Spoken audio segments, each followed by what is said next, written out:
Hello everyone, this is तनु टिप्टान और आज हम बात करेंगे हमारे नेक्स्ट चैप्टर के बारे में, जो कि हमारा है share and stock. Company law का सिलेबस हम कर रहे हैं, हमने स्टार्टिंग से स्टार्ट किया था, राइट। उसके बाद अपने लगातार हम अपने चैप्टर्स को कवर करते जा रहे हैं, पार्ट्स के अंदर कवर करते जा रहे हैं। सभी के ये जो चैप्टर्स की वीडियो है चैनल पर मिल जाएंगी। इवन इस सब्जेक्ट के नहीं, चाहे वो आपकी इनकम टैक्स है, या फिर आपकी कॉर्पोरेट अकाउंटिंग है, या फिर आपका मैनेजमेंट अकाउंटिंग है, या फिर आपसे किसी भी अदर सब्जेक्ट से, जैसे कि बिजनेस का हो गया, स्टैटिस्टिक्स का हो गया, रिसर्च का हो गया है, ठीक है। ये मोस्ट ऑफ सभी सब्जेक्ट्स आपको मिल जाएंगे। मार्केटिंग का हो गया, आपका कॉर्पोरेट अकाउंटिंग का भी सिलेबस हमने कंप्लीट किया हुआ है। सो आप इनको 1 बाय 1 करके देख सकते हैं। स्टार्ट करें हमारे इस चैप्टर को।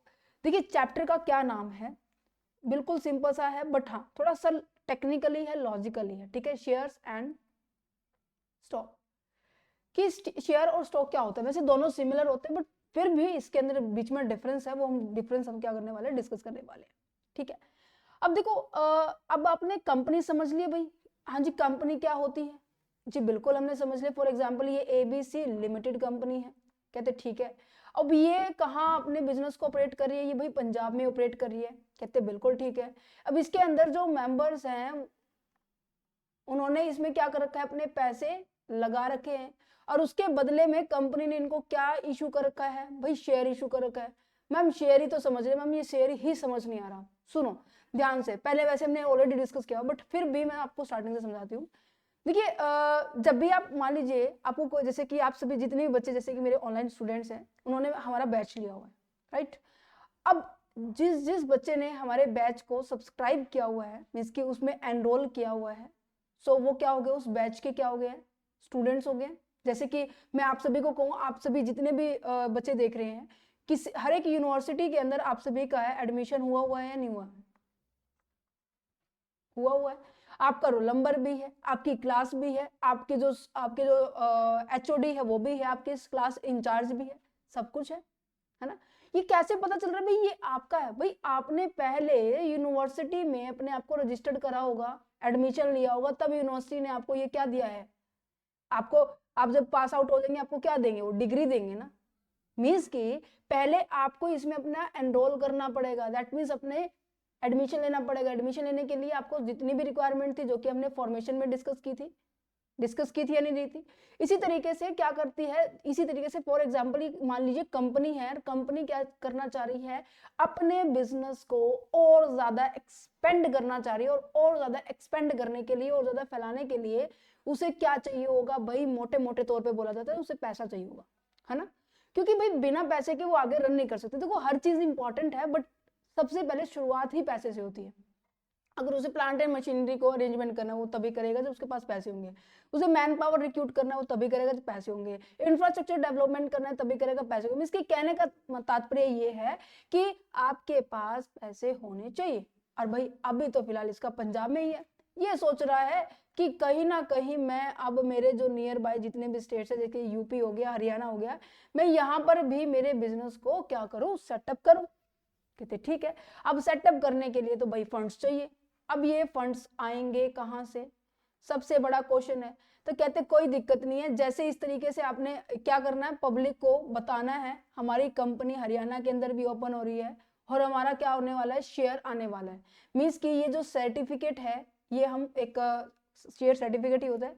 जो जो पर्सन इस कंपनी में इन्वेस्टेड होंगे वो इसमें पैसा लगाएंगे, ठीक है।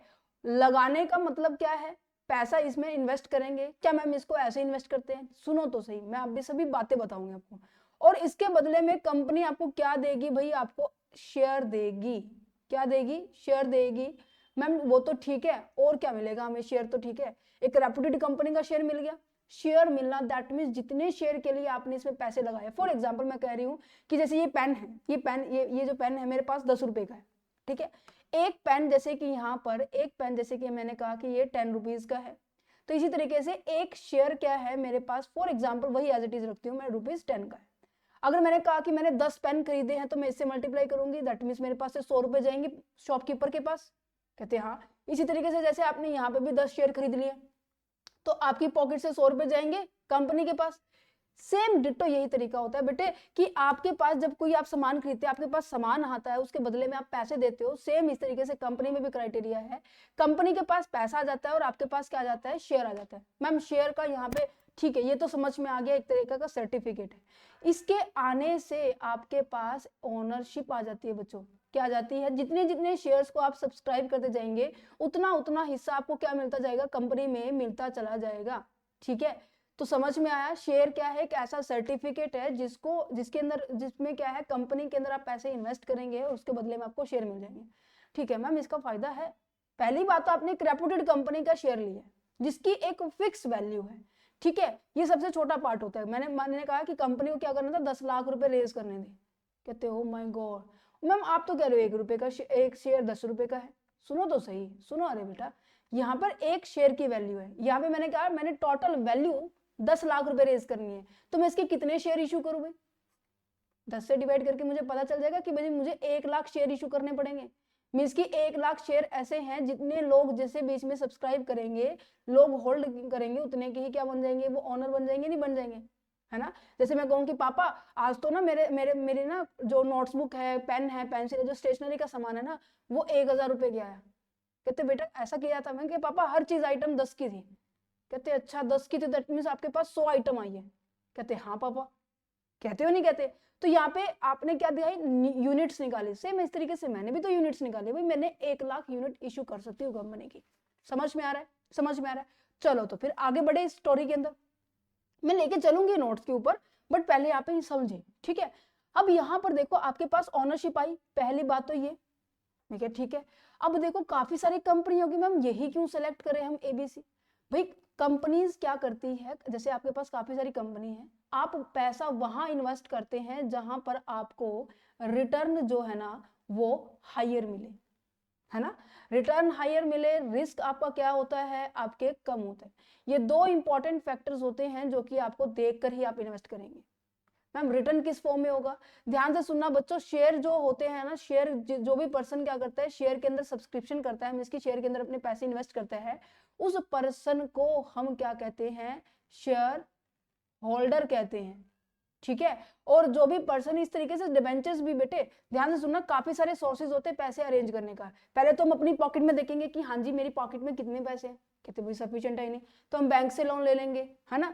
हम डिबेंचर इशू कर सकते हैं, हम शेयर इशू कर सकते हैं। डिबेंचर का भी मैं टॉपिक अभी करवाऊंगी आगे, बट अभी फिलहाल हम शेयर का डिस्कस करेंगे। तो डिबेंचर के अंदर क्या होता है, उसे हम क्या कहते हैं? डिबेंचर होल्डर कहेंगे। ठीक है, जो बैंक से हम पैसा लेते हैं उसे हम क्या कहते हैं? बैंक लोन ही कहते हैं, उसे ऐसे कह सकते हैं। ठीक है, हम इसको क्या ले रहे हैं? लोन ले रहे हैं। अच्छा मैम, जो जिसको रिटर्न मिलने वाला है, ठीक है, अब देखो कंपनी ने पैसा रेज किया हमसे, हमने पैसा दिया है, तो हम क्या हो गए? हमें शेयर मिल गए हैं। हाँ जी, आप शेयर होल्डर हो गए। हाँ जी, आपको इन रिटर्न में क्या मिलेगा? मीन्स कि अगर आपने 1 लाख रुपए लगाया है, उसमें प्लस होके आपको क्या मिलेगा, है ना। उसमें प्लस होके क्या मिलेगा? वो रिटर्न मिलेगा। रिटर्न को हम क्या कहेंगे? शेयर होल्डर को हमेशा क्या मिलता है बेटे? डिविडेंड मिलता है। और डिवेंचर और इंटरेस्ट होल्ड, इनको क्या मिलता है? इंटरेस्ट मिलता है। ध्यान से सुन लेना इस बात को, क्योंकि इन ये डिफरेंशिएट करने में आपको हेल्प करेंगे कि हाँ जी शेयर और डिवेंचर में क्या डिफरेंस है, ये ऐसे ऐसे इसको ये बोलते, इसको ये। 3 पॉइंट हो गए, समझ में आ गए? समझ में आ गया। अच्छा, दूसरा क्या हो सकता है इसके अंदर? इनकी एक फिक्स वैल्यू होती है, फिक्स्ड वैल्यू होती है। अच्छा, शेयर तब इशू की जाती है जब हमको नीड होती है पैसों की। ठीक है, समझ में आ रहा है? तो चलो अभी यहाँ पे बढ़ते हैं, पढ़े अब इसको। क्या कहना चाह रहा है? जल्दी से पढ़ो। देखो इस चैप्टर को ना हम पूरे 3 पार्ट्स में करेंगे क्योंकि थोड़ा सा लेंथी है, बट हाँ इंटरेस्टेड है। ठीक है, तो देखो यहाँ पे क्या लिखा हुआ है? A share represent a unit of ownership in a company. क्योंकि जितने जितने लोग, ये देखो पिक्चर्स नजर आ रही है, ये टोटल क्या है? ये टोटल क्या है? एक सेकंड, मैं पेन का कलर चेंज करती हूँ। ये टोटल क्या नजर आ रहा है बच्चों? ये टोटल आपकी टोटल कैपिटल है, जो कि मेरे एग्जांपल में कितनी थी? 10 लाख रुपए थी। अब इसमें सभी लोगों ने कंट्रीब्यूशन किया अपना अपना, जैसे ये डिपेंड करता है लोग कितना पैसा इन्वेस्ट करते हैं। सभी का अपना अपना कंट्रीब्यूशन है, और सबको अगर मैं मिला दूं कंपनी के पास, तो भाई पैसे इकट्ठे हो गए थे ना, नहीं हो गए थे? कहते मैम बिल्कुल हो गए थे। तो यही तो बताना चाह रही हूँ। और इनके पास शेयर गए, इन्होंने कंपनी को क्या दिया? ये पैसा दे दिया। ये प्रोसेस कुछ इस तरीके से ही चलती है। देखो क्या लिखा हुआ है, a unit of ownership in a company, जितने भी पर्सन है जिन्होंने शेयर्स को सब्सक्राइब किया उनके पास क्या आ गई है, ऑनरशिप आ गई है कंपनी के अंदर। Given a share holder a right to a portion of the company profit and the assets, means कि जो कंपनी कमाएगी उसके ऊपर उनको क्या मिलने वाला है, डिविडेंड मिलने वाला है। प्रॉफिट का ही तो हिस्सा होता है डिविडेंड।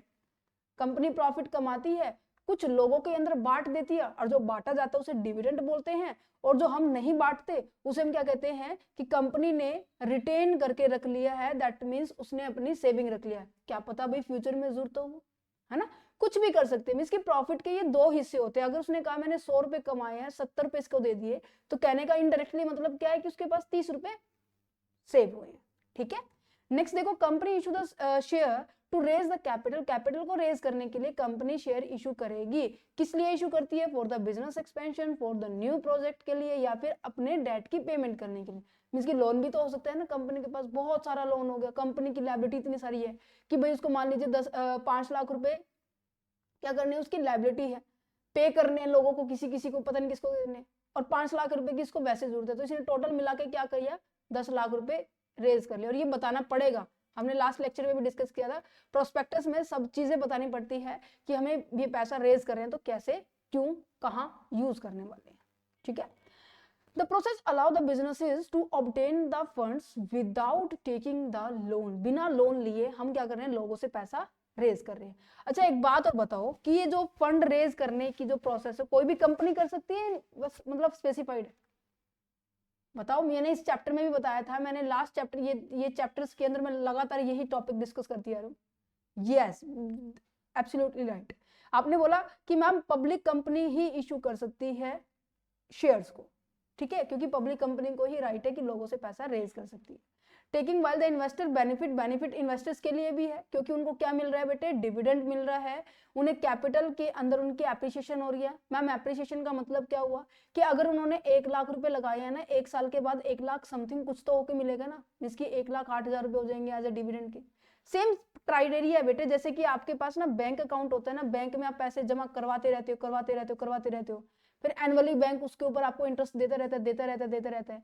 आपने जमा करवाए थे 1 लाख, बैंक ने मान लीजिए 5% क्या दिया है, इंटरेस्ट दिया है, तो टोटल अमाउंट कितनी होगी, 1,05,000। तो ये एप्रिसिएशन हो गया आपकी कैपिटल की, पहले 1 लाख थी अब 1,05,000 होगी, फिर मैं इसको बैंक में जमा करवा दूं, फिर नेक्स्ट ईयर फिर कुछ हो जाएगी। समझ पा रहे हो, ठीक है। ओके, ये जो डिविडेंड है या फिर मैं कहूँ कि मार्केट शेयर की जो वैल्यू है, जो हमने 10 रुपए डिसाइड किया ना बेटे, ये आपकी हमेशा फ्लक्चुएट होती रहती है। स्टार्टिंग में ये फिक्स वैल्यू होती है कि हाँ जी कंपनी इतने में शेयर इशू कर रही है, पर जैसे जैसे कंपनी की ग्रोथ होती रहती है वैसे वैसे इसके शेयर की वैल्यू भी बढ़ेगी। ठीक है, ये मार्केट कंडीशंस एंड कंपनी की परफॉर्मेंस के ऊपर डिपेंड करती है। अगर ये पैराग्राफ, ये इंट्रोडक्शन समझ में आएगा ना, आगे जो आने वाला है ना वो बहुत इजी रहने वाला है, क्योंकि सारे के सारे पॉइंट यहीं से निकलेंगे। मैंने इंट्रोडक्शन इस तरीके से बनाया कि आपको सब कुछ क्लियर हो जाए। ठीक है, अब स्पीड से पढ़े इसको। अब देखो मीनिंग में क्या लिखा हुआ, a share is the small part of the company ownership that investors buy. हमारे पास कितने थे, 10 लाख, एक शेयर कितने का था, 10 का था, तो कितने हो गए बेटे, 1 लाख। सबसे छोटे 1 लाख ऐसे टुकड़ों में सबसे छोटा पार्ट है। समझ पा रहे, it's give them the right to the earn the profit, profit earn करने के लिए कंपनी को पैसा मिल जाए और जो लोग इन्वेस्ट कर रहे हैं उससे उनको डिविडेंड मिल जाए, दोनों को फायदा है। The total capital of the company is divided into the unit of the small denominations. Each such unit is called the share. Her unit को हम क्या कहेंगे, शेयर कहेंगे। स्मॉल डिनोमिनेशन दैट मीन जो इसकी वैल्यू है वो 10 रुपए है, एक छोटे छोटे, जिसके कारण हम क्या कर पा रहे हैं, कैपिटल को छोटे छोटे हिस्से में बांट पा रहे हैं। ठीक है, नेचर देखो क्या लिखा हुआ है, ऑनरशिप मिल जाती है, कहते बिल्कुल मिल जाती है। ट्रांसफरेबिलिटी ट्रांसफरेबिलिटी हो जाती है। ट्रांसफरेबिलिटी का मतलब होता है कि जब भी कभी कंपनी अपने शेयर को मार्केट में लॉन्च करती है उसे सबसे पहले किसके पास अपने आप को रजिस्टर्ड करवाना पड़ता है। देखो ये चीजें तो हम स्टार्टिंग में पढ़ते आ रहे हैं, कंपनी को अपने आप को रजिस्टर्ड करवाना पड़ेगा सेबी के पास, stock exchange board of India, SEBI. समझ पा रहे हैं, ठीक है। और अगर जो भी कंपनी ऐसे रजिस्टर्ड होती है तो उनकी शेयर्स की dealing, buying and selling easily हो जाती है। कहां पर, स्टॉक मार्केट के अंदर, जैसे कि बॉम्बे स्टॉक एक्सचेंज है, नेशनल स्टॉक एक्सचेंज है, ये आपकी इंडिया के, मतलब इंडिया की नहीं वर्ल्ड की आपकी टॉप मोस्ट है, जो कि आप आई थिंक 1800 समथिंग में आई थी ये। और नेक्स्ट क्या कहता है कि इंडिविजिबिलिटी है, मीन्स कि इसको आगे आप और डिवाइड नहीं कर सकते हैं, कांट बी डिवाइडेड फर्दर, आप इसको आगे डिवाइड नहीं कर सकते। इक्वल राइट्स होता है, जैसे जैसे आप शेयर के अंदर अपनी पकड़ बनाते रहेंगे वैसे वैसे आप उतने ही कंपनी के मेंबर हो जाएंगे। Limited liability to the share का मतलब क्या है भाई, लिमिटेड लायबिलिटी टू शेयर्स, ये आपकी पहले हमारी फीचर्स में भी आई थी कंपनी की, याद है किसी को यहाँ पे जब मैंने फीचर समझाई थी? आई थिंक सबको याद होगा, अगर नहीं याद है तो प्लीज आपसे हम्बल रिक्वेस्ट है, या फिर मैं कहूँगी एक छोटी सी सजेशन है, जो सीरीज चलती आ रही है वैसे आप देखते जाएंगे तो आपको समझ में आएगा, क्योंकि काफी सारे वर्ड्स है जो कि हम ऑलरेडी बहुत इन डेप्थ में हमने डिस्कस किया था। ठीक है, एक एविडेंस है ओनरशिप का, आपके पास ओनरशिप होने का पूरा प्रूफ है कि हाँ जी देखो मैं, मेरे पास ये शेयर है, मेरे पास, मैं इसका ओनर हूँ, है ना। Share income from the shares, आपसे आपकी इनकम भी हो रही है भाई। इनकम कैसे हो रही है भाई, आपको डिविडेंड मिल रहा है ना, जो 5,000 रुपए बैंक को इंटरेस्ट मिल रहा है, 8,000 का आपको मैंने डिविडेंड बनाया था 1 लाख के ऊपर, याद आया ये एग्जाम्पल के अंदर, तभी तो कह रही थी ये बहुत इंपॉर्टेंट स्लाइड है, समझ में आया। तो यहाँ पे हो जाती है आपके बच्चे नेचर खत्म। ठीक है, फिनिश हो गया। टाइप ऑफ शेयर के बारे में डिस्कस किया जाए तो टाइप ऑफ शेयर आपकी 2 टाइप्स की होती है, एक तो इक्विटी होती है और एक हमारे पास प्रेफरेंस होती है। देखो दोनों है शेयर ही, अभी तक जो शेयर की फीचर पड़ी है सारी इनकी फीचर, कोई डिफरेंस नहीं होने वाला, बट थोड़ा सा 3-4 पॉइंट में इनमें डिफरेंस है। अब नाम से क्लियर हो रहा है क्या? नाम से ही क्लियर हो रहा है, क्या हो रहा है भाई? देखो नाम से ये क्लियर हो रहा है कि प्रेफरेंस, प्रेफरेंस का मतलब क्या है कि आप किसको ज्यादा इंपॉर्टेंस देने वाले हो। इक्विटी नॉर्मल है, ठीक है, ये कहना चाह रहा है कि जो कंपनी है ना बच्चे, ध्यान से सुनना इस बात को, ये भी मैं चलो डिफरेंशिएट कर देती हूँ क्योंकि आगे डिफरेंस में भी काम आएगा। जो कंपनी है ना बच्चे, कंपनी के पास 2 तरीके के शेयर है। फर्स्ट क्या है, इक्विटी है, और दूसरा क्या है, प्रेफरेंस शेयर है। ठीक है, अब देखो मान लीजिए यहां पर मिस्टर, यहां पर है एक्स, मिस्टर एक्स ने इक्विटी में अपना पैसा लगाया हुआ है और मिस्टर वाई ने अपना यहां पर पैसा प्रेफरेंस में लगाया हुआ है। मैं क्या, ठीक है, लगाया दोनों ने कंपनी में ही है, बट वही बात है ना, शेयर तो है एक ही बट फीचर दोनों के अलग अलग है। देखो प्रेफरेंस शेयर को ना काफी सारे मतलब अच्छे राइट्स हैं, मतलब अच्छा फायदा है क्या, कि जब भी कंपनी कमाएगी, प्रॉफिट कमाएगी, तो शेयर होल्डर्स को क्या मिलता है बच्चों, पहले ये बताओ, प्रॉफिट में से शेयर होल्डर्स को क्या मिलता है, डिविडेंड मिलता है। कहते हैं हाँ जी मैम मिलता है। तो कंपनी क्या करेगी, इक्विटी को, इक्विटी शेयर होल्डर को देने से पहले ना, पहले प्रेफरेंस शेयर होल्डर को देगी, मींस कि पहले जो डिविडेंड मिलने वाला है प्रॉफिट में से, इसको पे किया जाएगा। फर्स्ट पेमेंट मतलब यहाँ पे इससे इक्विटी से पहले इसको पेमेंट होगी। मैं क्या, ऐसा क्यों भाई, ऐसा बोला गया तो ऐसा क्यों की तो बात होने वाली नहीं है ना। और अच्छा कि क्या मैम इसका रेट भी होता है, यस, यहाँ पर फिक्स परसेंटेज होती है प्रेफरेंस वालों की डिविडेंड के ऊपर, पर यहाँ पर कोई भी नो फिक्स्ड परसेंटेज। तो मैम ऐसे तो पता ही नहीं चलेगा इनको कितना देना है। सुनो तो सही, मान लीजिए मेरे पास, मान लीजिए 80,000 रुपए मेरे पास प्रॉफिट बचा और मैंने क्या किया, 66,000, मान लीजिए 60,000 रुपए मैंने क्या कर दिया, इनको बांट दिया, तो बाकी के बचे जो 20,000 है ना, वो इनके लिए बच गए। मीन्स कि यहाँ पर इनको बचा हुआ सामान देंगे, बचा हुआ प्रॉफिट देंगे। अगर पूंजी बच गई तो इनको मिल जाएगा, अगर नहीं पूंजी बची तो इनको कुछ नहीं मिलने वाला। तो ऐसे तो मैम इनको बहुत ज्यादा फायदा भी हो सकता है, बिल्कुल, बहुत ज्यादा नुकसान भी हो सकता है, बिल्कुल, तभी तो इनको क्या बोला जाता है, रिस्क टेकर पर्सन बोला जाता है, क्योंकि ये बहुत ज्यादा रिस्क लेकर ये देखते हैं कि हाँ जी कंपनी में बचेगा या नहीं बचेगा। अगर इनकेस बहुत ज्यादा बच गया तो भाई सारा बटेगा इनमें, तब भी ऐसा ही है, कोई फिक्स लिमिट नहीं है। समझ में आया, यहाँ पर आपकी प्रॉपर फिक्स लिमिट होती है डिविडेंड की, बट यहाँ पे कोई फिक्स लिमिट नहीं होती है। ये रिस्क टेकर होते हैं, यहाँ पर देखो रिस्क नहीं है क्योंकि इससे पहले इनको पेमेंट दी जा रही है ना। अच्छा, दूसरा राइट क्या है मैम, दूसरा राइट ये है कि जब कंपनी लिक्विडेशन में जाती है ना बच्चे, दिखाई दे रहा है, आई थिंक सबको दिखाई दे रहा है, लेट मी चेक। ठीक है, हाँ, लिक्विडेशंस के अंदर क्या है, जब भी कंपनी लिक्विडेट होती है ना, तो क्या होता है, कंपनी को क्या करना पड़ता है, जिन जिन लोगों ने पैसा कंपनी के अंदर लगाया हुआ था उनको वापस देगी या नहीं देगी, कहते हैं हाँ जी बिल्कुल देगी। रिवर्ट बैक करते हैं नहीं करते हैं, कहते हैं हाँ जी करते हैं। तो यहाँ पर भी प्रेफरेंस शेयर होल्डर को पहले राइट है कि लिक्विडेशन के टाइम अपनी जो कैपिटल है ना, जो उसने लगा रखी थी, वो पहले लेगा किससे? इक्विटी से। मींस कि मैम कैपिटल में भी इसको आखिरी में मिलेगा? कहते हैं हाँ जी, उसको तब भी मिलेगा, बचेगा तो मिल जाएगा, नहीं बचेगा तो नहीं मिलेगा। समझ में आया? तो प्रेफरेंस का मतलब क्या है कि ऐसे शेयर होल्डर जिन्होंने प्रेफरेंस शेयर में अपने पैसे लगाए हुए हैं, तो ऐसे लोगों को प्रेफरेंस शेयर होल्डर कहा जाता है। इनको क्या बोला जाता है? प्रेफरेंस शेयर होल्डर कहा जाता है, और इन्हें बोला जाता है इक्विटी शेयर होल्डर कहा जाता है। मैम ऐसे तो इक्विटी वाले तो मतलब ऐसा बहुत कम लोग होंगे। नहीं नहीं, देखो इवन उनको बाद में पैसा मिल रहा है, इनको कुछ और राइट दिए गए जो कि इनको नहीं दिए। मैम क्या है? सुनो, इनको वोटिंग राइट दिया गया। क्या दिया गया? वोटिंग राइट दिया। मैम किसकी वोटिंग में? कि भाई ये मतलब जितने भी इक्विटी शेयर होल्डर्स हैं वो क्या करेंगे? मिलकर कंपनी के डायरेक्टर को सिलेक्ट कर सकते हैं, कंपनी की हर एक मीटिंग को अटेंड कर सकते हैं, ये भी इनको राइट है। कंपनी के डिसीजन में इनके जो थॉट्स है, इनकी जो सुनवाई है, या फिर मैं कहूँ कि इनकी जो सुनी जाती है, ये इनको राइट दिया गया है। कहते हैं कि अगर आपको ठीक है, हम आपको प्रॉफिट बाद में देंगे, हम आपकी कैपिटल की रीपेमेंट बाद में करेंगे, हम आपको ये सभी राइट्स दे रहे हैं। कंपनी के अंदर इन्वॉल्वमेंट के लिए मैनेजमेंट में डिसीजन के पार्ट में, या फिर मैं कहूँ कि वोटिंग राइट में, इन इक्विटी शेयर होल्डर को बहुत ज्यादा यहाँ पर इन्वॉल्वमेंट दिया गया, बट प्रेफरेंस शेयर होल्डर्स को नहीं दिया गया, क्योंकि इनको यही दो बेनिफिट है। समझ में आया? समझ में आया? तो चले अब इनके ऊपर चलो। तो नाम से क्लियर हो रहा है। देखो इक्विटी क्या है, इनको हम देखो अब ना थोड़ी बहुत ज्यादा चीजें भी आएंगी, उनको आप बोल अच्छे से समझ पाएंगे। देखो क्या लिखा है, एक बात और, ये कंपनी के क्या होते हैं? ऑनर होते हैं। कंपनी के ऑनर तो ये भी होते हैं, बट इनके पास ज्यादा ऑनरशिप राइट होती है, इसीलिए तो इनको क्या बोला जाता है कि ये रिस्क टेकर पर्सन होते हैं।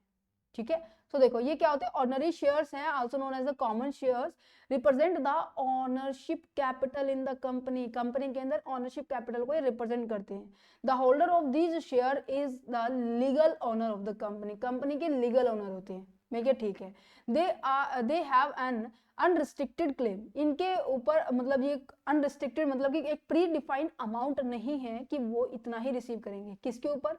On the income. Income that means जो भी कंपनी कमा रही है प्रॉफिट्स, या फिर मैं कहूँ कि on the assets. Asset that means company sell करेगी इन चीजों को, फिर अपनी जो लायबिलिटी है उनको पे ऑफ करेगी, फिर जो पैसा बचता है उसी से तो कैपिटल की पेमेंट करते हैं ना शेयर होल्डर्स की। क्या याद है आपको सेक्शन 2 सब सेक्शन 48 कि कैसे सेटलमेंट किया जाता है? आई थिंक सबको याद होगा। तो वहां पे हमने डिस्कस किया था। तो यहाँ पर क्या है, इनकम के ऊपर हो गया, एसेट्स के ऊपर हो गया, इनका जो है कोई अमाउंट फिक्स नहीं है कि उनको कितना मिलेगा। ठीक है, having a voting right power है उनके पास, possess all the voting power. Company के अंदर जो वोटिंग पावर तो इनके पास होती है।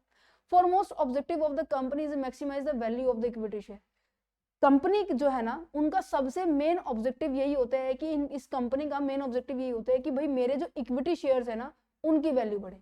मैम ऐसा क्यों? प्रेफरेंस की वैल्यू नहीं बढ़ाने के लिए बोल रहे भाई, इक्विटी शेयर्स की अगर जो वैल्यू बढ़ेगी ना, अब देखो यहाँ पे ना एक और फायदा है कंपनी को। यहाँ पे जितने फायदे बताए मैंने पर्सन के बताए, बट कंपनी को यहाँ पे एक फायदा है कि जब कंपनी इक्विटी शेयर होल्डर से पैसा लेती है और इनको इक्विटी शेयर देती है, तो कंपनी के पास ये फुल ऑफ राइट होता है कि इनके पैसे को ना लाइफ टाइम तक हम क्या करेंगे? यूज करेंगे। पता है तुम्हें? नहीं पता तो अब मैंने बता दिया। फॉर एग्जाम्पल मान लीजिए एक शेयर, ये जो मिस्टर एक्स है, इसने 10 लाख रुपए इसने कंपनी में लगा दिए इक्विटी शेयर खरीदने के लिए। तो कंपनी इस 10 लाख रुपए को जैसे मर्जी चाहे जितनी दिनों तक चाहे वैसे उसको यूज कर सकती है। इक्विटी शेयर्स की कभी भी मैच्योरिटी डेट नहीं होती, बट प्रेफरेंस शेयर की एक मैच्योरिटी डेट होती है कि हाँ जी 10 साल के बाद क्या करना पड़ेगा? कंपनी को इनका पैसा वापिस देना पड़ेगा। यहाँ पर ऐसा कुछ नहीं है भी, कंपनी इजिली इस पैसे को आराम से यूज कर सकती है।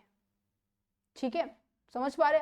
तो इसीलिए कंपनी हमेशा इक्विटी शेयर्स के ऊपर ही फोकस करती है कि इनकी वैल्यू बढ़े, लोग ज्यादा से ज्यादा यहाँ पे इन्वेस्ट करो, और मैं फिर कंपनी क्या करने वाले, उनके पैसे को बेहतरीन तरीके से यूज करने वाले। ठीक है, तो फॉरमोस्ट ऑब्जेक्टिव क्या होता है कंपनी का? कि maximise the value of its equity shares. Is it clear? Okay. Being the owner of the company, they bear the risk of the ownership। ये कह रहे हैं कि कंपनी के ओनर होने के नाते वो क्या करते हैं? रिस्क बियर करते हैं ऑनरशिप का।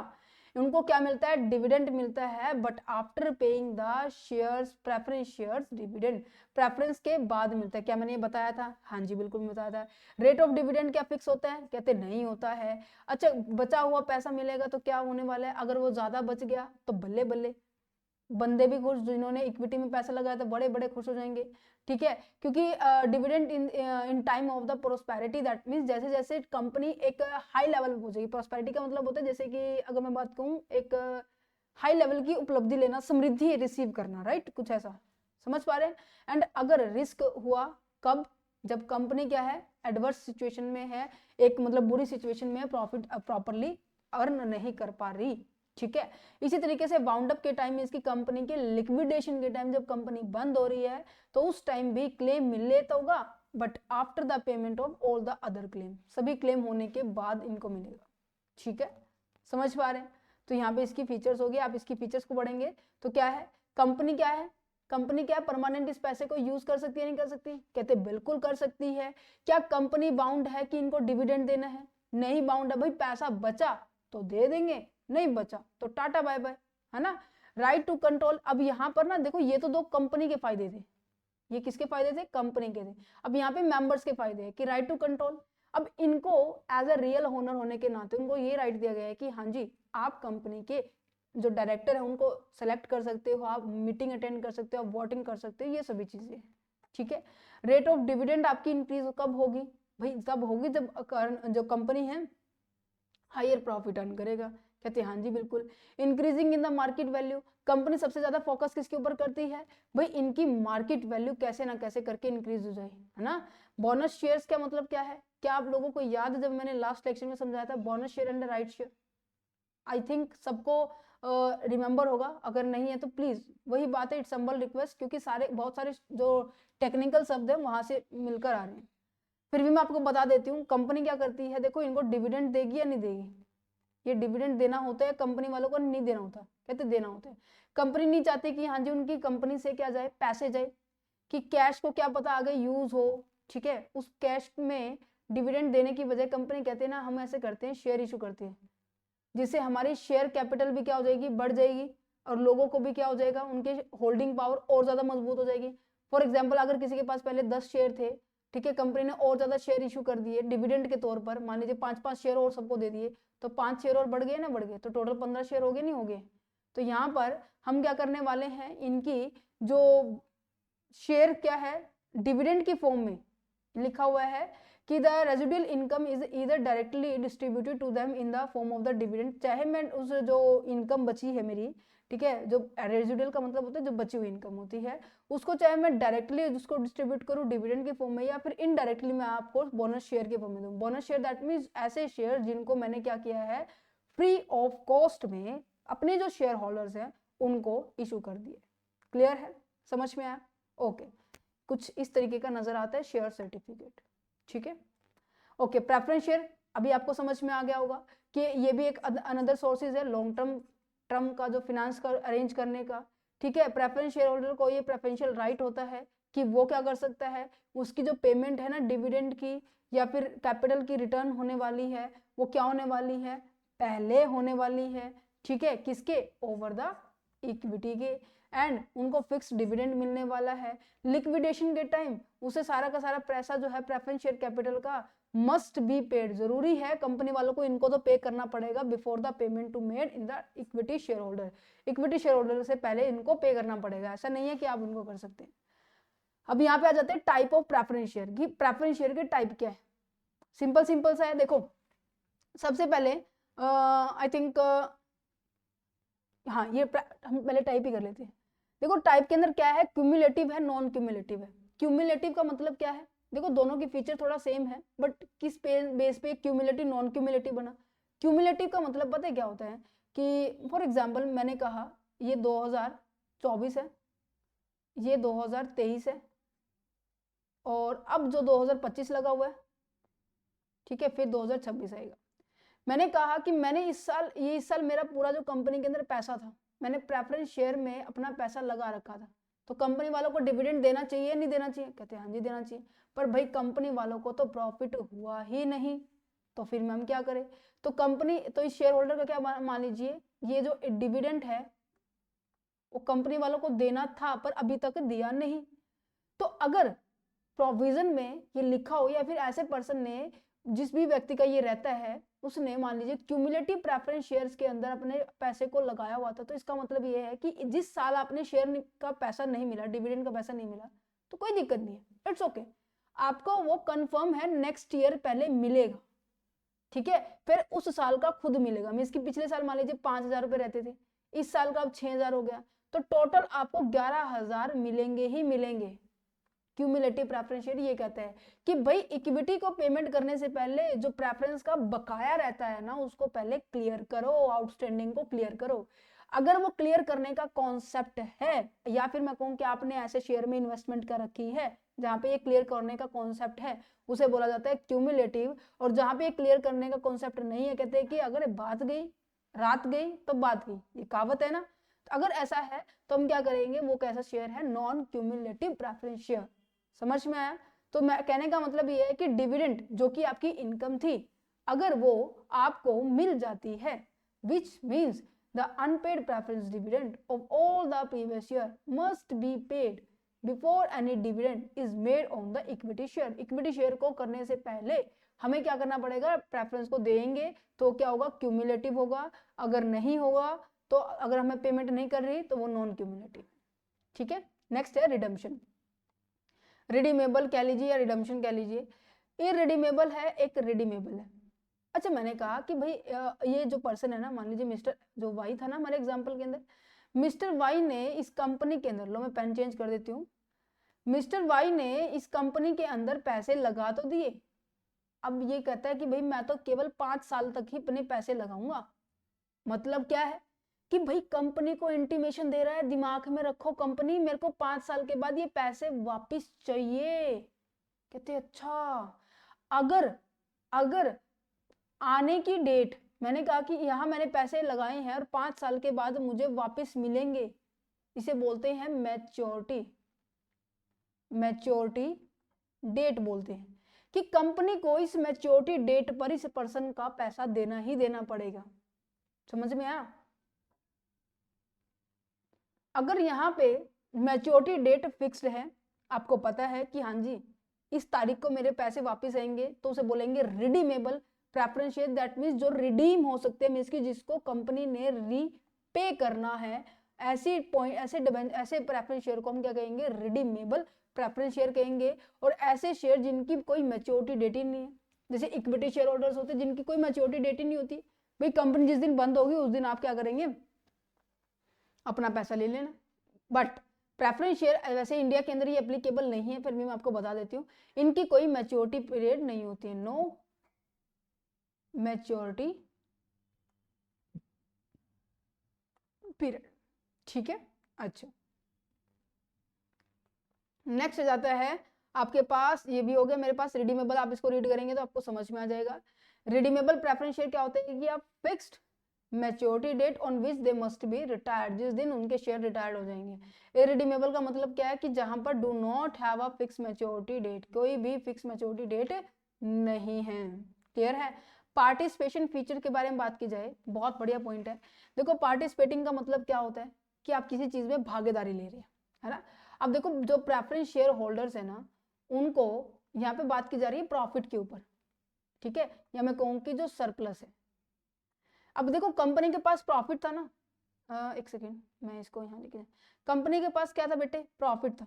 कंपनी ने क्या किया, जिसकी सबसे पहले इंटरेस्ट की जो पेमेंट करनी थी मैंने कर दी, प्रेफरेंस शेयर होल्डर वालों को डिविडेंड की पेमेंट करनी थी, कहते बिल्कुल कर दिया, इनकी कैपिटल की पेमेंट करनी थी, इनकी भी कैपिटल की पेमेंट करनी थी, वो सब कर दिया, बाकी बचा फिर इक्विटी वालों को बचा, ठीक है। कंपनी कहती है कि हाँ जी इतना ज्यादा प्रॉफिट हो गया, आपकी बार इतना ज्यादा प्रॉफिट हो गया, इक्विटी वालों को भी हमने बहुत ज्यादा दे दिया।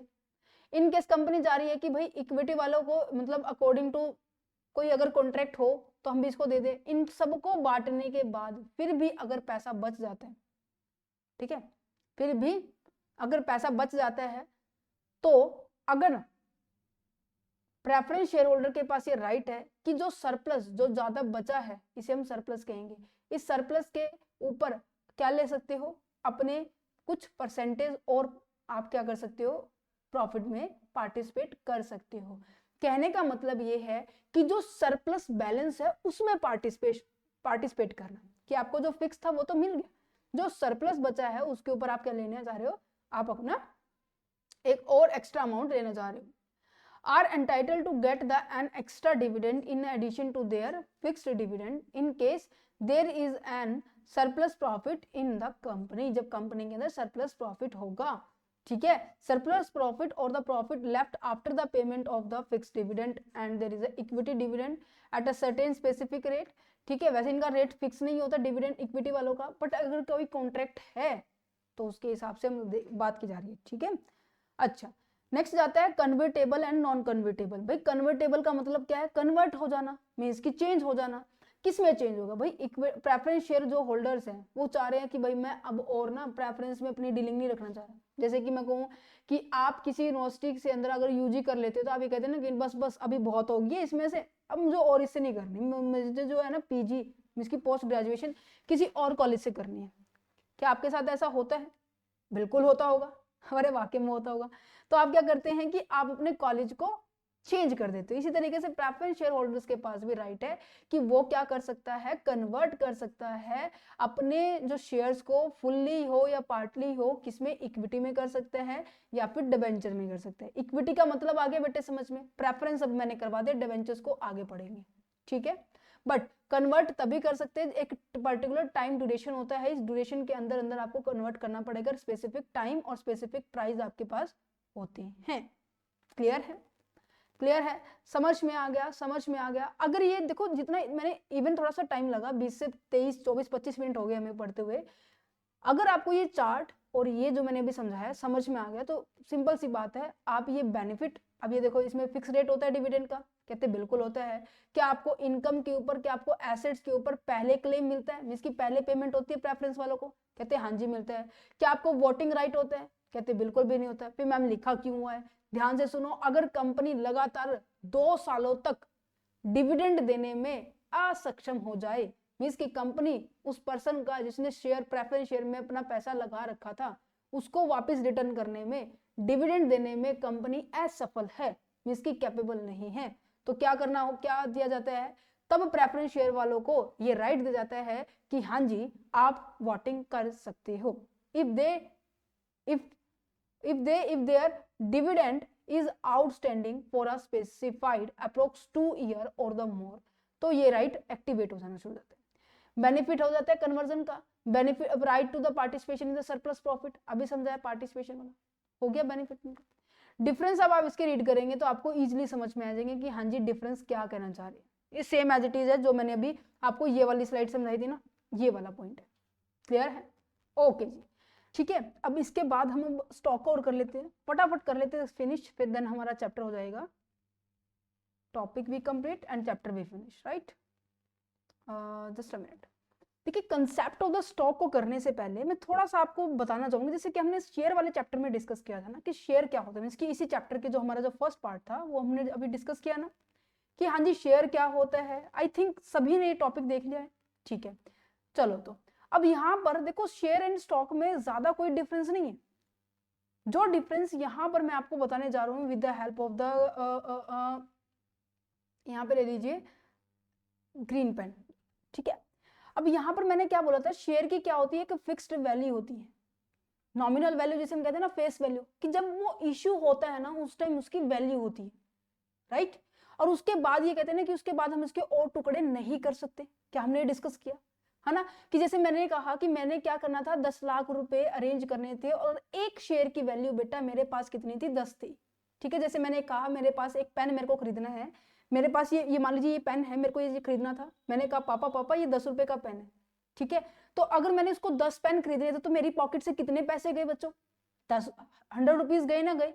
तो सेम इस तरीके से अगर मैं किसी कंपनी के एक शेयर को होल्ड कर रही हूँ तो मेरे पास कितने पैसे जाने हैं, 10 जाने हैं। अगर मैं 10 शेयर होल्ड कर रही हूँ तो 100 रुपए जाएंगे। स्टॉक में ऐसा कुछ नहीं होता, स्टॉक एक बड़ा पीस होता है, मतलब ये जैसे हमने ब्रेड का पीस समझा था ना, ये समथिंग शेयर तो ये हो गया सारा का सारा, मतलब टुकड़े में हो गया। बट जो स्टॉक होता है ना वो कुछ ऐसे हो सकता है या ज्यादा अमाउंट में हो सकता है, मींस कि जिसके आगे और टुकड़े हम कर सकते हैं, उसको डिवाइड हम और आगे कर सकते हैं, बट शेयर में क्या कर सकते हैं, नहीं कर सकते। कहने का मतलब ये, अगर मैं इन सभी शेयर्स को मैं कंबाइन कर दूं और देन उसको मैं यहाँ पे कंपेयर करूं स्टॉक के साथ, क्या कॉम्बिनेशन ऑफ द शेयर हुआ? यस। अच्छा, इसकी क्या फेस वैल्यू होती है स्टॉक की? मैम फेस वैल्यू नहीं होती, ये अलग अलग, जैसे यहाँ पे एक शेयर है 10 रुपये, तो मतलब कि जितने मेरे पास जो 1 लाख शेयर आने वाले हैं ना, इन 1 लाख शेयर की पर हर एक की वैल्यू 10-10 रुपए है, 10-10 रुपए है। बट स्टॉक में ऐसा नहीं होता, इनकी जो वैल्यू होती है वो डिफरेंट डिफरेंट होती है। क्या पता कितना स्टॉक, मान लीजिए मैंने कहा कि एक स्टॉक को तो मैंने क्या किया 20 रुपए के हिसाब से कर दिया आगे, एक को मैंने कर दिया 200 रुपए के, मींस की इनकी कोई प्री फिक्स्ड वैल्यू नहीं होती है। समझ में आया? तो देखो क्या लिखा हुआ, stock represent the ownership in the company, similar like that is, जैसे कि हमारा शेयर में था कि जैसे शेयर के जो मेंबर होते थे, जो शेयर में पैसा इन्वेस्ट करते थे, उन्हें शेयर होल्डर कहते थे। अब जो पर्सन स्टॉक में अपनी इन्वेस्टमेंट करेंगे उसे हम स्टॉक होल्डर कहते हैं। समझ में आ रहे? 3 डिफरेंस करवा दिए, ठीक है। अब यहाँ पर देखो क्या लिखा हुआ है, a stock represent the ownership in a company similarly to the shares but in a more generalised form. ये ज्यादा simple and simple sober concept है। मैंने company convert it share into the single fund, जब मैंने क्या किया, इतने सारे शेयर्स को मिलाकर हमने ये जो इतने सारे थे शेयर्स, इसमें ऐसे टुकड़ों में बटे हुए थे, मैंने क्या कर दिया, एक सिंगल फंड में कन्वर्ट कर दिया, तो इसे हम क्या कहते हैं, स्टॉक कहते हैं। और जो स्टॉक को, जिस तरीके से शेयर को होल्ड करने वाले शेयर होल्डर होते हैं, इसी तरीके से स्टॉक को होल्ड करने वाले स्टॉक होल्डर होते हैं। क्या इतना समझ में आ रहा है या नहीं आ रहा है? यस, आ रहा है, समझ में आया। तो सिंपल अगर मैं बात करूं, जैसे कि नीचे एग्जांपल दिया हुआ है, if you say I own stock in XYZ limited, it means कि आपने स्टॉक में अपना पैसा लगाया। ये जरूरी नहीं है कि आपका एक ही मतलब एक ही कंपनी का स्टॉक है, ये तो स्पेसिफिक मैंने मेंशन ही कर दिया है ना। तो आपकी ऑनरशिप क्या है, you have the some ownership in the company, company के अंदर कुछ एक ऑनरशिप है। बट अगर मैंने कहा कि I own the 50 shares of the XYZ limited, means कि मेरे पास मैंने क्वांटिटी बता दी, बट यहाँ पे कोई क्वांटिटी होती है नहीं होती है। यहाँ पे पर्टिकुलर क्वांटिटी भी होती है, पर्टिकुलर रेट भी होता है। Specific the exact number of the units को हम क्या कहेंगे, स्टॉक कहेंगे। समझ में आया? तो इसकी फीचर्स देखो क्या है, ऑनरशिप होती है, यस, जैसे कि हमारी शेयर में होती है। जो डिफरेंस है ना, मैं आपको ऑलरेडी बता चुकी। क्या इनका कोई फिक्स नंबर होता है? अभी बताया, बिल्कुल भी फिक्स नंबर नहीं होता। Not divided into the specific unit में, हम कभी भी स्पेसिफिक यूनिट में इनको डिवाइड नहीं करते, राइट। ना ही इनकी नॉमिनल वैल्यू होती है कि हाँ जी इनकी वैल्यू ये है। फॉर एग्जाम्पल जैसे मैंने अभी आपको बोला कि इन शेयर्स की, जैसे कि एक शेयर की वैल्यू 10 रुपए है, स्टॉक की ऐसे नहीं होती, स्टॉक के डिफरेंट डिफरेंट फॉर्म में होते हैं, डिफरेंट डिफरेंट डिनोमिनेशंस में होते हैं, ठीक है, समझ में आया।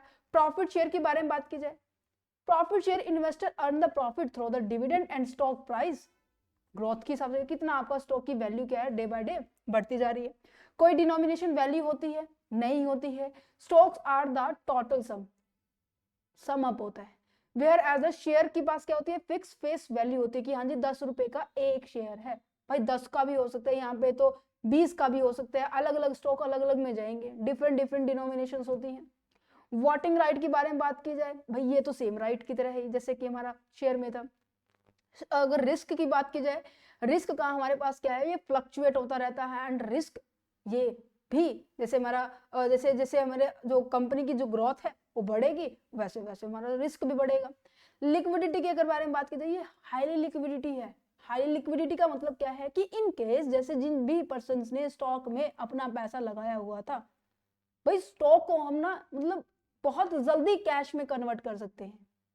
समझ में आ रहा है? लिक्विडिटी का मतलब क्या है कि कोई मान लीजिए मेरे पास कोई, मान लीजिए पेन मेरे पास है, ठीक है, इस पेन को मुझे क्या करना है, मेरे को पैसों की जरूरत है, ठीक है। फॉर एग्जाम्पल इस पेन की वैल्यू क्या है, 1 लाख है, ठीक है। मेरे को पैसों की जरूरत है 80,000 रुपए की, तो मैं क्या करूंगी, इस पेन को सेल करके मेरे पास 1 लाख रुपए आ जाएंगे और 80,000 का मैं यूज कर लूंगी। तो जितना जल्दी मैं अपनी आइटम को कैश में कन्वर्ट कर पाऊं उसे बोला जाता है लिक्विडिटी, ठीक है। Issue after the shares, yes, ये बहुत ज्यादा इंपॉर्टेंट पॉइंट है जो कि डिफरेंस में भी आएगा कि जो स्टॉक होता है ना, शेयर के बाद में इन्वेस्टमेंट होती है वहां पे, क्योंकि जब तक शेयर फुल्ली पेड अप नहीं होंगे स्टॉक उसी में कन्वर्टेड होते हैं।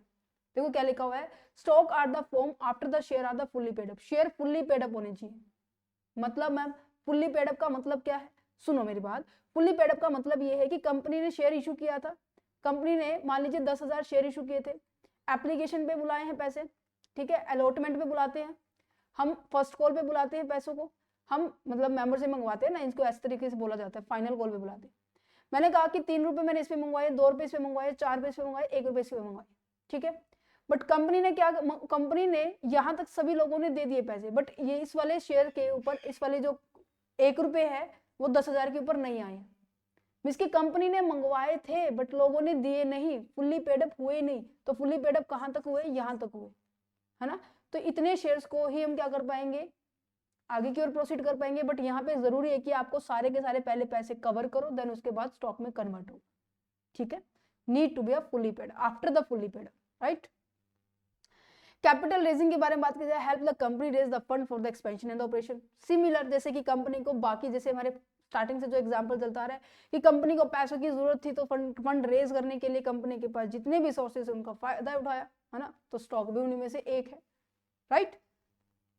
सिमिलर है, बट जो मैंने आपको डिफरेंस बताया, देखो इनकी फेस वैल्यू नहीं होती है, इनको कन्वर्ट करने के लिए फुल्ली पेड अप शेयर होना चाहिए, इनकी कोई डिनोमिनेशन वैल्यू नहीं होती है, ठीक है। इनके जो मेंबर्स होते हैं वो स्टॉक होल्डर्स होते हैं, ठीक है। इनके कोई स्पेसिफिक नंबर भी नहीं होता कि इतना स्टॉक है, ना नंबर होता है ना इनकी वैल्यू होती है, डिनोमिनेशन जो वैल्यू होती है, ठीक है। बाकी सभी चीजें इनकी शेयर की तरह सिमिलर होती है।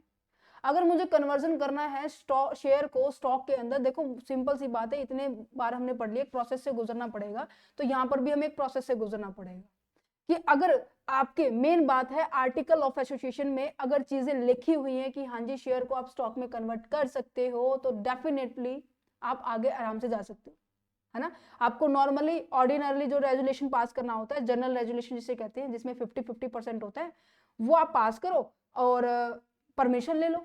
अगर आर्टिकल एसोसिएशन में बिल्कुल ही मना किया गया कि नहीं नहीं, तो आप क्या नहीं कर सकते, कन्वर्जन नहीं कर सकते शेयर से स्टॉक के अंदर, तो क्या करना पड़ेगा भाई, फिर वही सेम प्रोसीजर जो कि हमने मेमोरेंडम में भी डिस्कस करते आए हैं, आर्टिकल में भी डिस्कस किया था कि आपको स्पेशल रेजुलेशन पास करना पड़ेगा।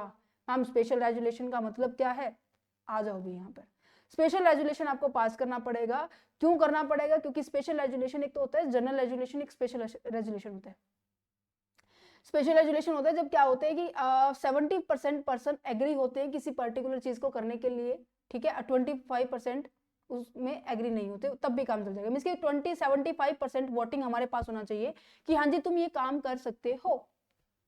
और जनरल रेजुलेशन क्या होता है, जनरल रेजुलेशन होता है कि 50-50% परमिशन लेनी होती है, फिर आगे बढ़ सकते हैं। बट अगर आर्टिकल ऑफ एसोसिएशन में बिल्कुल ही मना किया गया, does not mention it, a special resolution must be pass to be amended, special resolution फिर पास करना पड़ेगा, ठीक है। समझ में आया। तो सबसे पहले मुझे क्या करना पड़ेगा, सबसे पहले देखो फुल्ली पेड अप होना चाहिए, same right as a share holder के हैं, ठीक है। Number of without a fixed number of the share, यहाँ पे कोई शेयर नहीं होते जब हम स्टॉक में कन्वर्ट करते हैं। Stock are easy to be transfer compare to the share, अगर मैं शेयर को स्टॉक में कन्वर्ट कर रही हूँ थोड़ा ज्यादा प्रोसेस होगा, रेजुलेशन पास करना पड़ेगा, बोर्ड मीटिंग बिठानी पड़ेगी, उनकी मीटिंग होने वाली है, फिर अमेंडमेंट करना पड़ेगा आर्टिकल ऑफ एसोसिएशन में, मेमोरेंडम ऑफ एसोसिएशन में भी नोटिस देना पड़ेगा, फिर board of registrar of company के अंदर भी नोटिस देना पड़ेगा कि हमने ये चेंज किया है। बट अगर मैं स्टॉक से शेयर में जा रही हूँ तो इतना प्रोसेस फॉलो नहीं करना पड़ता है, ठीक है। Conversion providing the company, conversion होना इधर से उधर इधर से उधर, ये प्रोवाइड क्या करता है, ज्यादा से ज्यादा फ्लेक्सिबिलिटी, कि हाँ कैपिटल को आप इजीली मैनेज कर सकते हो कि अपनी रिक्वायरमेंट के हिसाब से उसको चेंज कर पा रहे हो, दैट्स अ मेन पॉइंट, ठीक है। जैसे कि एक पर्सन के पास कि उसने 100 शेयर को होल्ड किया हुआ था, 10 रुपए का एक था, ठीक है, तो टोटल कितने हुए, 1000 हुए। आफ्टर द कन्वर्जन क्या कहेंगे हम, उसके पास 1000 की वर्थ है of the stock instead of the separate share. मैं अलग अलग करके नहीं बताऊंगी कि मेरे पास 100 शेयर है, नहीं, मैं ये कहूंगी 1000 का मेरे पास स्टॉक है, दैट्स इट। ना पे यहाँ पे क्वांटिटी है, ना पे यहाँ पे एक पर्टिकुलर चीज की वैल्यू, स्पेसिफिक वैल्यू। तो सबसे पहले मुझे क्या करना पड़ेगा, authorisation of there is a article of association, हमें मस्ट जरूरी है, हमें कि अगर आर्टिकल ऑफ एसोसिएशन ने अलाउ कर रखा है तो कोई सिंपल प्रोसेस होने वाली है, अगर नहीं कर रखा तो स्पेशल रेजोल्यूशन पास करना पड़ेगा। भाई स्पेशल रेजोल्यूशन को पास करेंगे तो कहीं ना कहीं हमें जनरल मीटिंग बुलानी पड़ेगी, और जनरल मीटिंग में जितने भी शेयर होल्डर्स होते हैं, मेंबर्स होते हैं, उनसे अप्रूवल लेनी पड़ेगी या नहीं लेनी पड़ेगी? कहते हैं हाँ जी बिल्कुल लेनी पड़ेगी। और उस अप्रूवल का जो नोटिस है, जो डॉक्यूमेंट बनेगा, उन सबके ऊपर सबके साइन होंगे? कहते हैं हाँ जी होंगे। और उसके बाद ये फॉर्म नंबर MGT 7 के अंदर एनुअल रिटर्न के साथ साथ ROC के पास क्या होने वाली है? सबमिट होने वाली है, रजिस्ट्रार ऑफ कंपनी के पास। कहते हैं अच्छा, अब यहाँ पे देखो approval from the board of director, जो बोर्ड ऑफ डायरेक्टर्स है उनकी अप्रूवल लेनी पड़ेगी, बोर्ड रेजोल्यूशन की अप्रूवल लेनी पड़ेगी, ये भी अपनी अपनी रिपोर्ट लेंगे, और उस रिपोर्ट को हम क्या कहते हैं? मिनट्स कहते हैं। आगे भी डिस्कस करेंगे मिनट और कॉलम्स क्या होते हैं। इसमें जो भी आपकी मीटिंग में हुआ उनके रिगार्डिंग सारी डिटेल्स होती हैं, इस डिटेल को भी हम रखेंगे। कहते हैं अच्छा जी, फिर हम ये जो डिटेल है, ये एप्लीकेशन है, ये रजिस्ट्रार ऑफ कंपनी के पास क्या करने वाले हैं? सबमिट करने वाले हैं। कॉपी ऑफ रेजोल्यूशंस की है, बोर्ड मिनट्स की है, आर्टिकल ऑफ एसोसिएशन में जो भी चेंजेस लेकर आए हैं वो करने वाले हैं, और MGT 14 के अंदर हम इसके फॉर्म फिल करके सबमिट करा देंगे। अगर कोई शेयर्स क्या है, किसी ने जैसे शेयर में होल्डिंग कर रखी थी, अब उसको, उसके शेयर को भी हमने क्या कर दिया? स्टॉक में कन्वर्ट कर दिया। भाई उसको तो इन्फॉर्मेशन देना पड़ेगा ना, कम्युनिकेशन करनी पड़ेगी ना अपने शेयर होल्डर को। तो यहाँ पे क्या है कि हम सबसे पहले तो रजिस्टर, जो शेयर रजिस्टर है उसके अंदर जो बुक्स है उसके अंदर क्या करने वाले हैं? उसके रिगार्डिंग अपडेशन करेंगे, और जितने भी शेयर होल्डर्स है जिनके पास, उनको हम क्या करने वाले? शेयर स्टॉक सर्टिफिकेट देंगे। पहले उनके पास क्या था?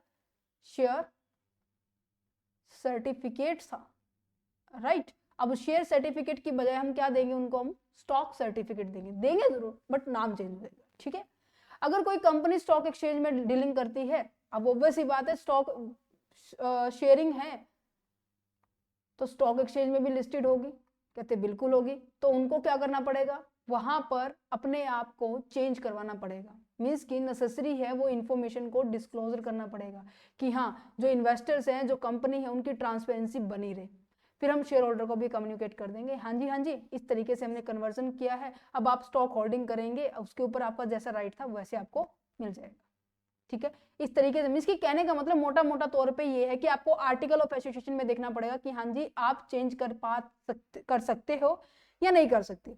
अगर कर सकते हो तो सिंपल है, अगर नहीं कर सकते तो आपको बोर्ड मीटिंग अटेंड करनी पड़ेगी, उनकी एक डेट फिक्स होगी, देन उसके बाद स्पेशल रेजोल्यूशन पास होगा, जनरल मीटिंग में पास होगा, सभी की परमिशन होने वाली है, सभी फिर अपना रिपोर्ट तैयार करेंगे, उस रिपोर्ट की photocopy, amendment of the article of association, ये सारी की सारी चीजें हमें जरूरत होने वाली है, ठीक है। चलो तो अब डिफरेंस कर ले फटाफट, चैप्टर फिनिश हो जाएगा कि भाई स्टॉक एंड शेयर में डिफरेंस क्या है। वैसे मैंने आपको बता दिया है कि स्टॉक एंड शेयर में डिफरेंस क्या है, तभी तो कह रही थी जो ऊपर से हम पढ़ते आ रहे हैं वो बड़ा ध्यान से पढ़ना है ना। तो चलो अब देखो शेयर क्या होता है, एक यूनिट का ओनरशिप होती है। अब क्या, अब मेरे को ये बताओ, जल्दी से बताना मुझे, अभी जो मैंने भी पढ़ाया आपको कि शेयर की क्या वैल्यू होती है। बच्चा एक शेयर की वैल्यू आप बता सकते हो? मैंने हमारे एग्जांपल में क्या चले, फॉर एग्जांपल मैं कह रही हूँ कि मेरी एक शेयर की वैल्यू 10 रुपए है, ठीक है। अगर मैंने 100 शेयर को होल्ड किया है तो मैंने मान कितने पैसे इन्वेस्ट किए हैं? मैंने 1000 रुपए यहाँ पर इन्वेस्ट किए हैं। बट स्टॉक में ऐसा नहीं होता। मैं यहाँ पे कहूंगी कि भाई मेरा 1000 का क्या है? स्टॉक है।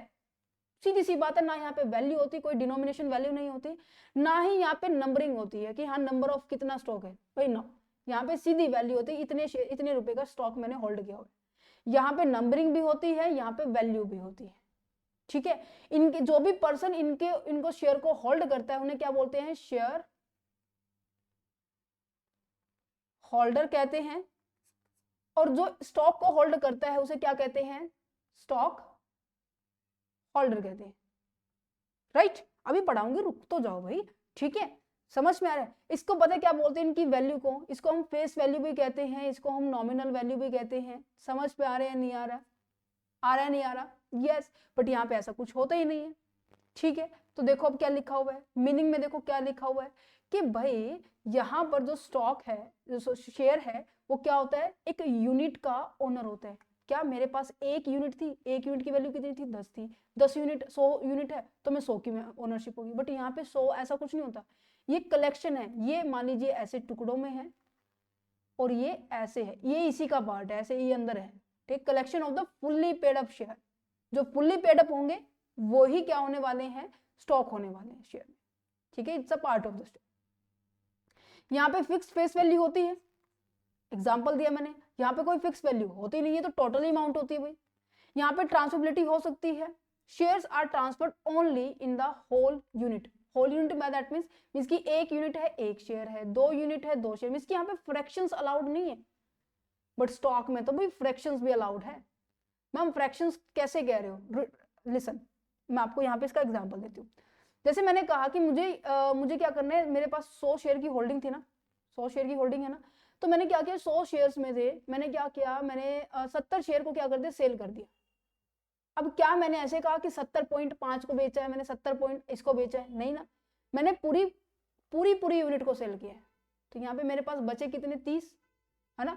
मेरे पास अब कितने रुपए आ जाएंगे, 700 रुपए आ जाएंगे, 300 रुपए अभी मेरे इन्वेस्टेड रहेंगे, ये विड्रॉ हो चुके हैं। सेल करना दैट मीन्स विड्रॉ होना। बट यहाँ पे ना जैसे चाहे ना कंपनी, अब देखो यहाँ पे इसकी वैल्यू नहीं होती, कंपनी के पास जैसे चाहे ना वो क्या कर सकती है, अपने स्टॉक को किसी भी वैल्यू पर कैसे भी निकाल सकती है, ठीक है। यहाँ पर इवन पॉइंट्स में भी, फ्रैक्शंस में भी, फ्रैक्शन में भी अपना क्या हो सकता है, स्टॉक आउट हो सकता है, ठीक है, आधा अधूरा निकल सकता है, कोई इसमें दिक्कत वाली बात नहीं। और एक बात और, शेयर हमेशा कब इशू करते हैं, जब हमें पैसों की रिक्वायरमेंट होती है। और पैसों की रिक्वायरमेंट क्या होती है, जब हमारा जो बिजनेस है वो सेटअप होता है, जिसकी स्टार्टिंग में, राइट।